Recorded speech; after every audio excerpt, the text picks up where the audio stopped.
Kita tinggalkan soal otomotif, Saudara. Dana Moneter Internasional bilang ekonomi global tahun depan akan lebih gelap ketimbang tahun ini akibat krisis pangan dan energi.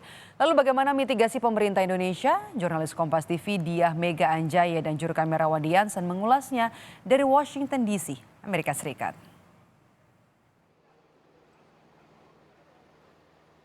Lebih dari sepertiga ekonomi global diperkirakan merasakan pertumbuhan negatif bahkan ditimpa resesi pada tahun ini dan tahun depan.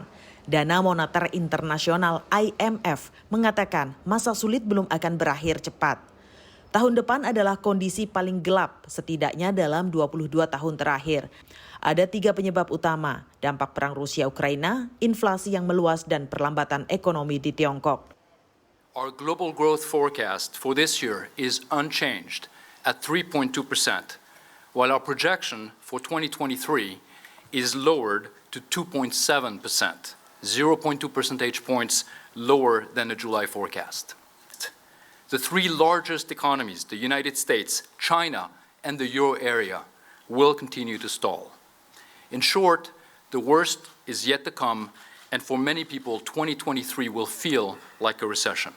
Almost everywhere, rapidly rising prices, especially for food and energy, are causing serious hardships for vulnerable households. Despite the slowdown, inflation pressures are proving broader and more persistent than anticipated.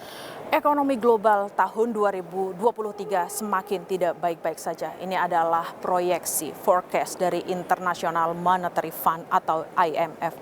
Penyebabnya apa? Masih berpusat atau berkiblat pada konflik Ukraina dan Rusia. Di awal tahun, ingat saudara, IMF masih sangat optimistis bahwa tahun depan adalah puncak pemulihan ekonomi dunia dari pandemi.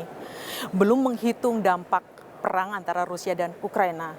Itulah mengapa pada April proyeksi IMF masih optimistis meskipun sedikit menurun, masih di atas 3%.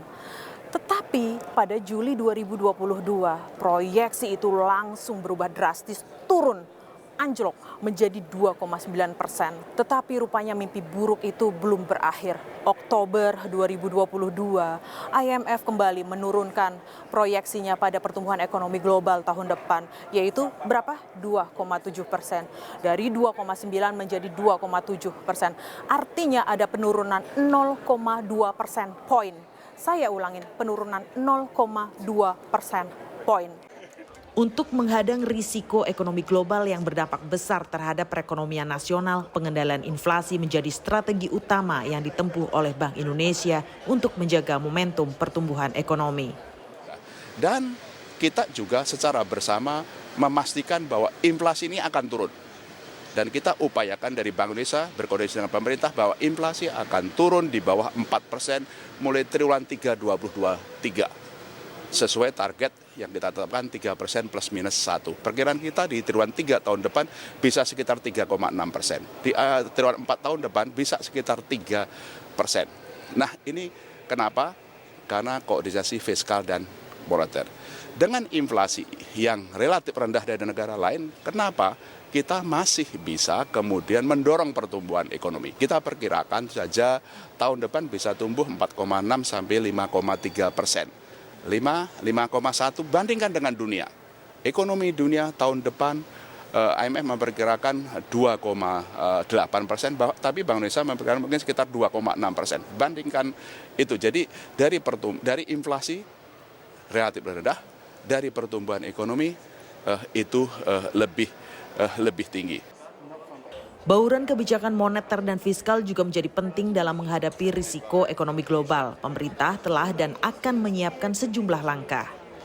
Yang harus kita lakukan dari kebijakan fiskal yang sudah disetujui oleh DPR, pertama kita kembali ke di bawah 3% defisitnya, postur besarnya dulu ya. Ini tentu sangat sesuai dengan situasi market yang memang akan menjadi sangat ketat dan sangat mahal. Sehingga penurunan defisit adalah suatu cara untuk mengurangi risiko yang berasal dari market, terutama tadi pasar surat berharga negara. Yang kedua, kita juga harus make sure bahwa pemulihan ekonomi kita bisa tetap terjaga ya dalam hal ini. Nah, pemulihan ekonomi kalau yang berasal dari agregat demand, konsumsi itu masih relatif bagus karena inflasi di Indonesia relatif terkendali. Ekonomi global yang memburuk dan ancaman resesi di banyak negara sudah pasti akan berdampak pada ekonomi Indonesia. Bauran kebijakan moneter dan fiskal yang fleksibel membuat Indonesia semakin kredibel memimpin dalam presidensi G20 2022. Dari markas besar IMF Washington DC, Diah Megasari Anjaya, Wandi Yansen, Kompas TV, Amerika Serikat.